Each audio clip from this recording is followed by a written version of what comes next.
未有牺牲多壮志，敢叫日月换今天。接下来要登场的是鬼灭第一美食家、无限列车列车长、传奇贷款王、应城上弦三公式一夜不死的原著炼狱杏寿郎。让我们回顾大哥杏寿郎悲惨又壮烈的一生。出生于炼狱家族的杏寿郎童年并不幸福，天生神力的他从小就和弟弟受身为岩柱的父亲真寿郎栽培，一起修炼岩之呼吸。但岩之呼吸是馈赠也是诅咒。母亲病危，对杏寿郎说，能力越大责任越大。母亲过世后，父亲开始自暴自弃。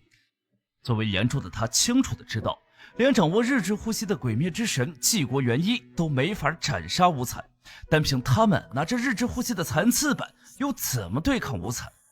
自暴自弃的真寿郎放弃了交给孩子们岩之呼吸，而杏寿郎深深记得母亲的忠告。杏寿郎只靠父亲留下的3卷岩之呼吸指南锻炼，凭借着出色的天赋和强横的实力成为柱。即使没有父亲的支持和认可，但他也没有气馁，鼓励弟弟千寿郎要心怀热情，成为一个出色的人。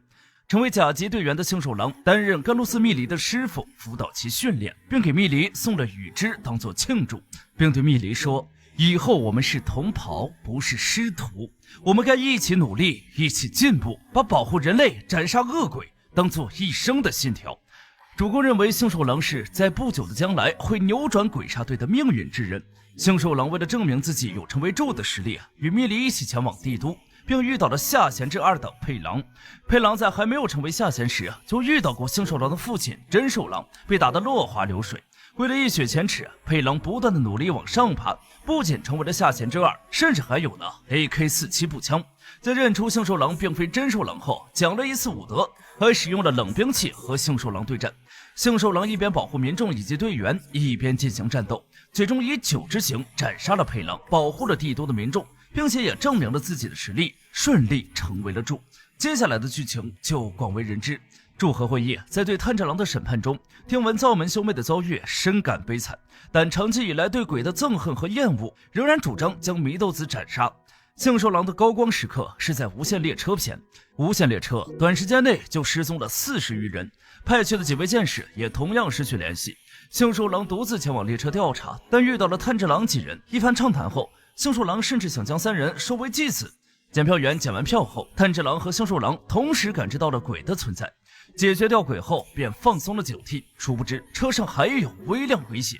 几人在沉睡时中了眼梦的血鬼术，进入了睡眠状态。被鬼驱使的数名普通人用眼梦制造的可以侵入被祭制人梦中的绳子，探入了杏寿郎4人的梦境，试图将他们变成废人。但杏寿郎的身体察觉了危险，下意识扼住了女人的喉咙，但自己仍然没从梦中醒来。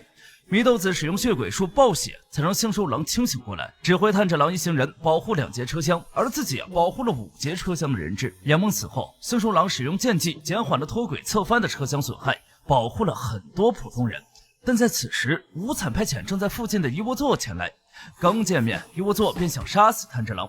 杏寿郎使用炎之呼吸2之刑，炎天升腾挡下，爆发的战力和气势勾起了伊沃座的兴趣。伊沃座不断邀请杏寿郎成为鬼，但杏寿郎并不同意。死亡或者老去都是人类生命短暂的美。杏寿郎和伊沃座展开了惨烈的战斗。杏寿郎失去了自己的左眼，肋骨断裂，内脏破碎，但仍然使出了炎之呼吸的奥义，9之刑炼狱，将刀砍向了伊沃座的脖子。即使自己的胸膛被贯穿，仍然使出全力，希望可以钳制住伊沃座，让其在阳光下消亡。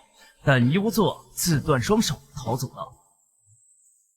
临终的杏寿郎又想起了母亲的嘱咐，能力是有限的，但人类之所以伟大，就是敢于牺牲，突破自己的能力束缚，去为自己心中理想去奋斗。父亲真寿郎嘴硬心软，他比谁都清楚，唯有牺牲，不断的牺牲，才能消灭鬼，甚至可能所有人都牺牲。悲观主义的真寿郎并不是懦夫，他只是不愿自己的亲儿子也死在这条未知的道路上。也许伊沃座并没有使出全力，也许今天的牺牲并不一定能杀死无惨，也许未来没有人会记得自己，但是我不在乎。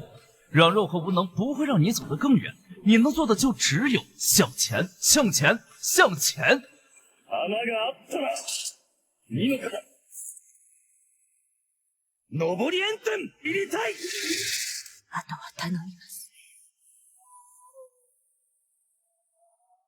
最後に少し話をしよ